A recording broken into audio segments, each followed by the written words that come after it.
constantly evolving. As time moves forward, things change, which is why it's important to stay informed. Throughout the year, there are dozens of professionals that share their expertise with the community through lectures sponsored by local government agencies and area not-for-profits. And each month, SLC TV will feature one of these visiting professors as they discuss the latest current events. So grab a notebook and pull up a chair, because the lecture hall is about to begin.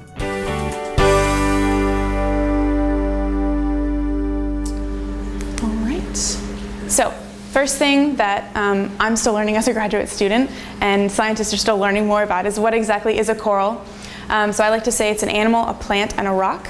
So the animal part is the actual coral polyp itself. So they are sort of, you can think of them as an upside down jellyfish. They're pretty closely related to that phylum. So the tentacles are at the surface, and that surrounds their mouth, and that's how they catch food and other particles. And then you can sort of think of the top of the jellyfish being what's actually attached to the substrate or the reef itself. The plant part is actually their symbiont, which I'll talk more about. And a lot of corals have these algae or plants living within their tissues that help them produce food, basically. And the rock part is their calcium carbonate or limestone skeleton that most corals deposit, and that's what contributes to reef building. And they are very diverse in their biology, so there are corals that inhabit all different depths in the ocean, different levels of light, different types of structures that they build, and I'm going to talk about some of the basic groups that we divide corals into.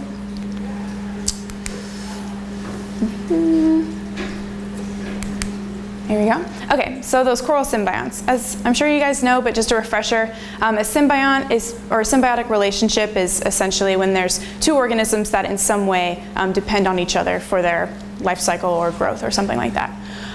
In the case of corals and their phytoplankton symbiont, the phytoplankton are actually called zooxanthellae that live within their tissues. So this is a really cool picture here. The translucent tissue is the coral polyp, that's their tentacles.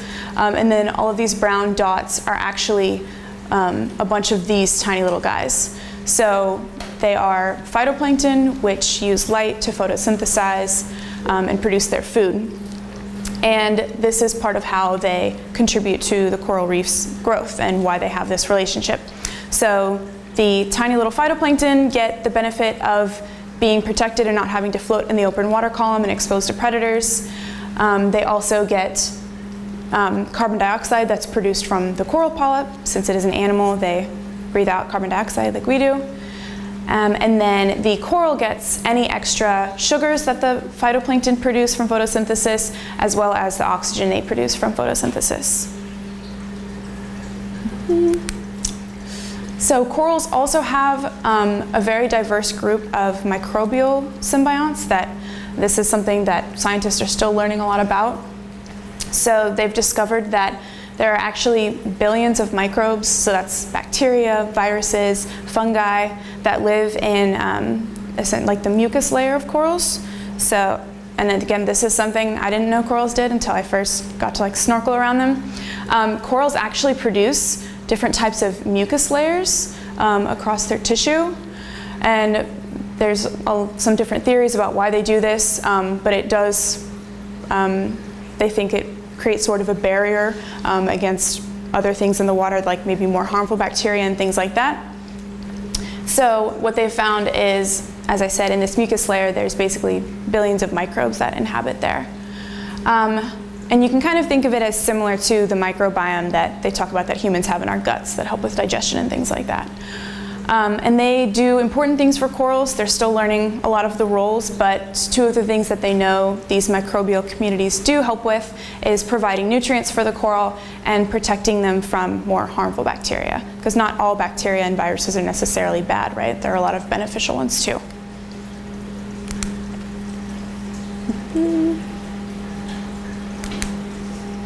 There we go. Okay, so talking about those zooxanthellae or those phytoplankton symbionts, again, there are actually groups of corals that live with these zooxanthellae and groups of corals that don't have these zooxanthellae or the phytoplankton symbionts. So A lot of shallow water corals typically have these phytoplankton living in their tissues. This is a cool picture because you can actually see the green coral polyps have one type of phytoplankton living in them that is obviously more green and making that color. And then on the same coral, there's a different set of polyps that has a different type of the phytoplankton that are creating a purple color. So that's not something you can always see so clearly on corals, and that was just a cool picture one of our lab mates got actually out here in Jupiter, Florida. So they have those zooxanthellae in their tissue, and they use the light to photosynthesize and produce food for the coral. Some corals entirely depend on that for their food source. Other corals, like this species, also have those little tentacles I showed you guys, and they use those to actually catch food and supplement, maybe when the light availability isn't great or something like that. And then you have the other extreme, which is corals that have none of those phytoplankton living in their tissues. So they are essentially entirely, I don't want to say hunters because they can't move around, but you can see they have bigger mouths and bigger tentacles for catching more food particles to sustain themselves. And I'll talk about corals living at different depths, but as you could probably imagine, these corals without the phytoplankton tend to live at deeper depths where there's not light availability, because then it wouldn't be helpful to have phytoplankton that photosynthesize. Another group that corals can be divided into is hard versus soft corals. So hard corals are what we call those that really contribute more to the reef building of these reefs. They deposit their own calcium carbonate or limestone skeletons, and that's how they grow, and the polyps cover the skeleton. I actually have some examples of coral skeletons. If you guys, I'll just pass around this one since there's not that many people. So if you look at this once you get it, you can see on the side that's cut, the tunnels kind of running down are actually the mouths of the corals. Each of these little circles is a polyp. And then you can also see this is a cool sample because there's actually another layer of coral that started growing over an old exposed skeleton. So that's just something cool. That's what's left behind basically after all of the coral tissue dies. So the other group of corals is soft corals, also called gorgonians, and they have a lot in the tanks up front that are really cool. And while they do still have some limestone in their structure to help them for support, they are overall softer corals. They're not like the hard limestone corals like the skeleton that they're passing around. And typically these tend to be the faster growing corals because it takes a lot of energy to deposit that limestone skeleton and a lot more time to expand that way. Cool. So another way that scientists divide up corals for studying is by depth. So corals can actually inhabit depths of obviously just a couple feet deep down to actually over 2,000 feet. So the first group that probably most people are familiar with are shallow water reefs, and those are categorized as coral reefs that live down to about 100 feet in depth. These of course have the most light available. You tend to see the most diverse body structures of the corals at these depths because there's a lot more competition going on for light availability and things like that. The second group that corals are divided into are called mesophotic reefs or middle light reefs. So these are categorized as corals that live from about 100 to 300 feet deep. This is where you start to see a lot more of a plating structure or flat structure for the corals. So you can see these are really flat. And that's just their way of taking advantage of as much surface area to get as much of the little available light as they can. The most extreme are the deep water reefs, which are categorized as those that are from about 300 to even over 2,000 feet deep. So I don't know how much you guys see about this in the news, but they just discovered a reef off the coast of South Carolina that's like almost a half mile below the surface. So that was pretty cool. These are generally the slowest growing corals, and I don't have a number, but I mean it's like maybe millimeters a year, fractions of millimeters a year, because they are, several of them are skeleton building, but they don't have that benefit of having the energy from the light at the surface, so they're reliant on basically themselves. They don't have any phytoplankton helping them out, so they're a lot slower growing in these colder, deeper waters.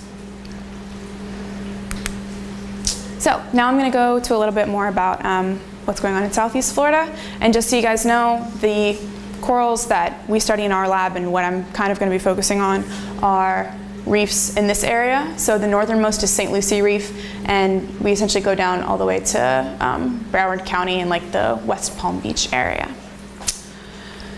And this is actually showing the disease outbreak over time, but I have another map to show you that in a little bit. So, as I mentioned, coral reefs, of course, face a lot of different stressors, unfortunately.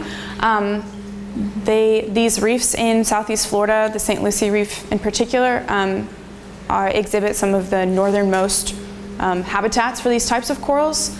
So, being further north than their like tropical counterparts, they face colder temperatures. They face more extreme changes between seasons, which can be stressful.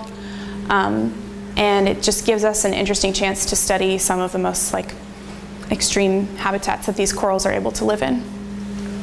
The other things that they face that I'll talk briefly about are global warming, ocean acidification, the impacts from hurricanes, and then I'll go more in depth about disease and talk about the specific outbreak again here in Florida. And this is actually a picture of St. Lucie Reef. Obviously a kind of depressing part of it. Okay, so global warming is one of the impacts of climate change that I'm sure you've all heard about, and it causes something called coral bleaching, which again is something that comes up in the news a lot, but I think isn't always well explained, and a lot of people get a kind of misrepresented idea of what that actually means. So coral bleaching is actually when the corals expel those little phytoplankton or those zooxanthellae that live in their tissues. And where the misunderstanding comes in is the news kind of tends to say that like, oh, if a coral's bleached, all the corals are dead. You know, all the corals on the Great Barrier Reef are dead because they're bleached. Actually, corals that have bleached can recover those zooxanthellae if the warmer temperatures go back down to something more tolerable for them and if they don't have a lot of other stressful factors. So if temperatures cool back down, the little phytoplankton, zooxanthellae will come back into the tissues and the coral can recover. And now you guys also know why it's important for the coral to have those zooxanthellae, because that's a big part of a lot of coral's food source. So what happens when they bleach, if they don't recover, is they can actually starve and die if they don't recover those zooxanthellae back quickly enough.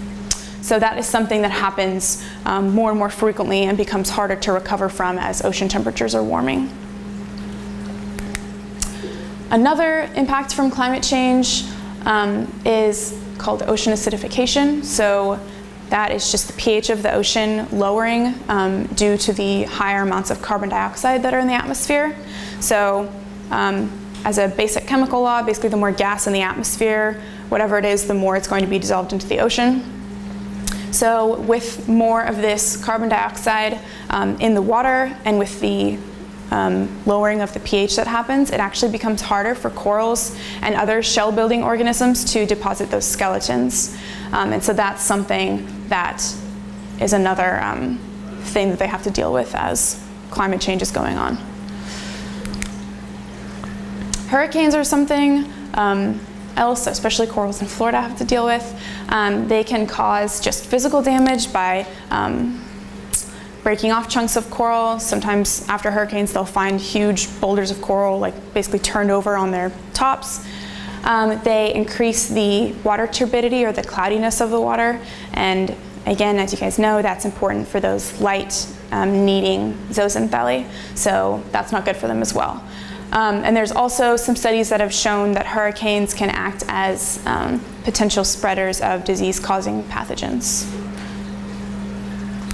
So that gets us into coral disease, and that corals become diseased when there's some type of imbalance between the environment, the coral host, and the bacteria that are present in the water. So this is one of those soft corals, a sea fan with a disease, lesions all over it spreading. This is, I think, black band disease spreading across a coral. So the impacts for corals, it's not really like humans where we get sick and then we can get better. These disease bands essentially spread across the coral tissue and just kill what they come into contact with. They can recover if for some reason the disease stops progressing across the coral. and the skeleton is still exposed, the coral polyps can regrow back over the tissue, or sorry, the skeleton. But if you have something like in this case where algae has colonized all of the exposed skeleton while the tissue is dying, then the corals can't grow back over. So that's when it does become harder for them to recover from diseases.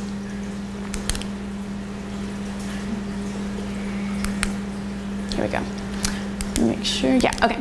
So the disease outbreak that our lab has been studying and that I'm going to talk to you guys more about is called stony coral tissue loss disease. So if you've kind of been paying attention, that's not a very specific name because a lot of coral diseases cause coral tissue loss, but that's the name that's working right now, just as they're still working to characterize this disease further. So it was first identified in Florida in 2014 in Miami-Dade County, and as of, I think, October of 2018, it was all the way down to, I believe this is Sugarloaf Key. So it's spreading really quickly because it's a very aggressive in its nature, both on individual corals and then in how it spreads across down the reef tract. This is an example of a coral our lab was tracking. So they went out in March of 2018, and you can kind of see right here this faded part of the coral tissue. And when they went back in June, there's these 3 big lesions spreading across the coral. So that's only 3 months later, and almost a third of the tissue has already died. And you can see here, this green part is where algae has already come and started to colonize that exposed skeleton. So even if the disease stops spreading, the coral probably won't be able to recover that surface area. And it affects 22 different species of coral so far that they've found. How we identify it is basically there's really fast tissue loss, as much as centimeters a day in some instances.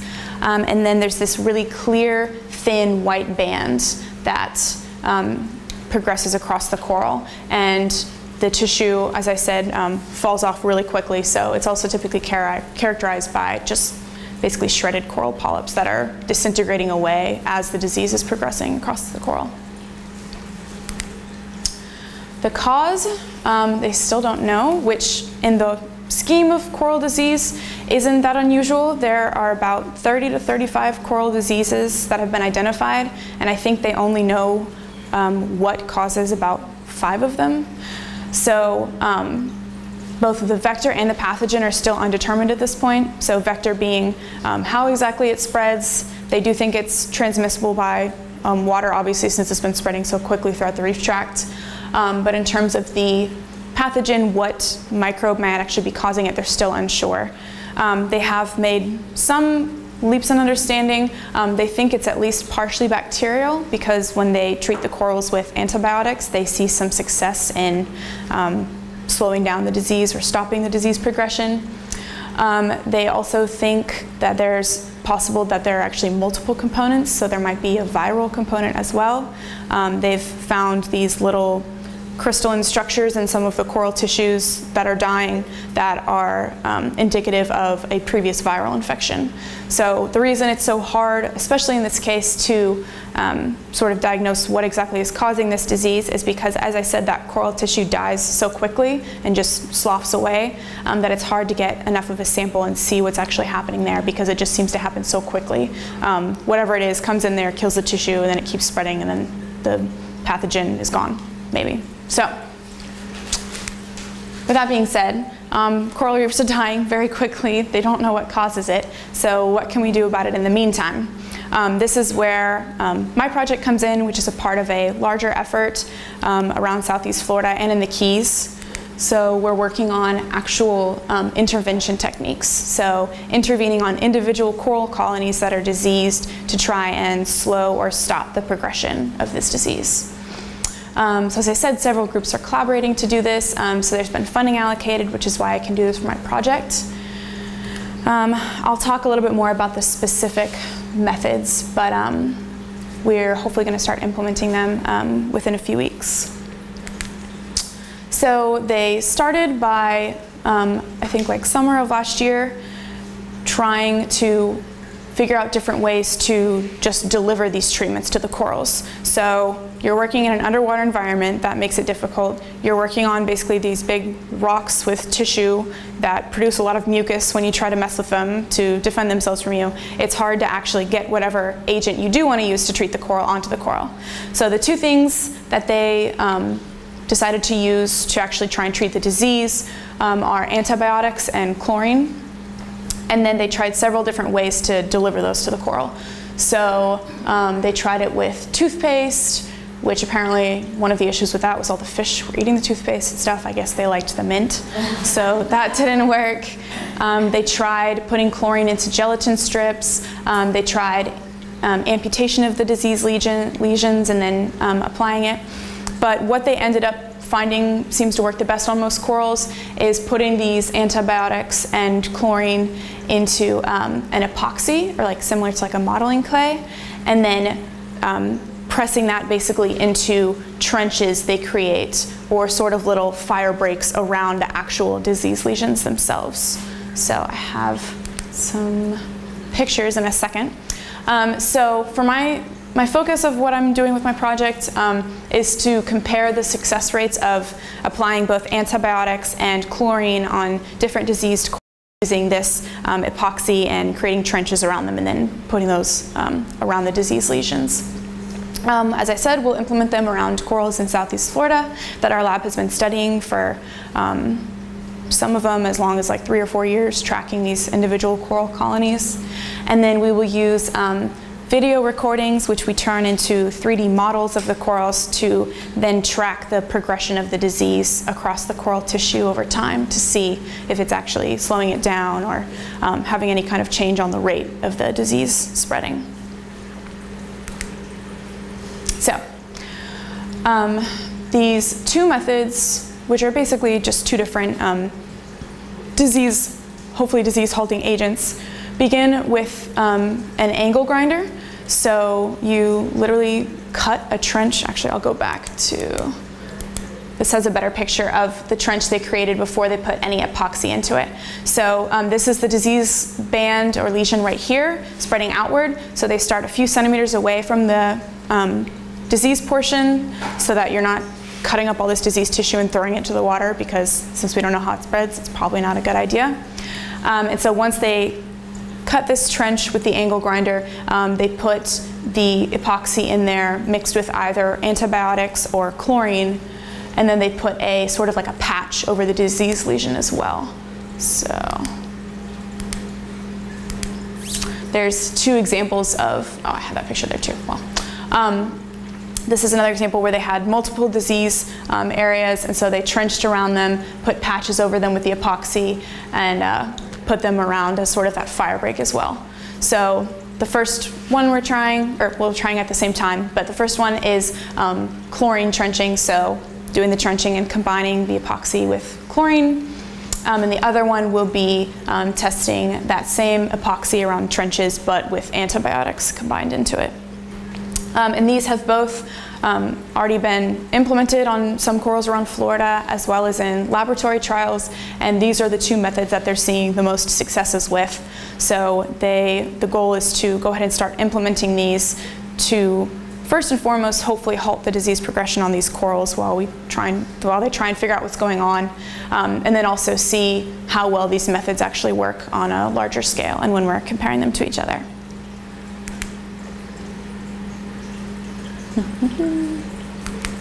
There we go. So as I said, our end goal is that this will hopefully contribute to the understanding and knowledge of how to decrease the negative impacts of these, that this disease has on these corals. So even if they get these disease lesions, if we can stop them before it kills the entire coral, they can hopefully regrow or at least still reproduce for future populations. And it will also help improve just the general understanding, hopefully, of the disease ecology of this coral. Because while we're out treating these corals, we'll be monitoring other corals in the area. We can write down instances of other individuals becoming infected and just see how the disease progresses over time as a whole on both treated and untreated corals. Looking forward, some things that you guys can do. First of all, come to talks like this and educate yourself, so good job. You're already starting with that. You can vote for environmentally friendly policies, like improved water quality in the area and things like that. And there's also a good program in place with the Florida Department of Environmental Protection, where if you guys are ones who actually go out and snorkel or scuba dive on Florida coral reefs, you can report what you see, because now you know what coral bleaching and coral disease looks like. So it helps them to have people out, and if they see something that looks, you know, suspicious or a new disease outbreak or something, if they can get it reported from the public, then that just means that they can catch it that much faster.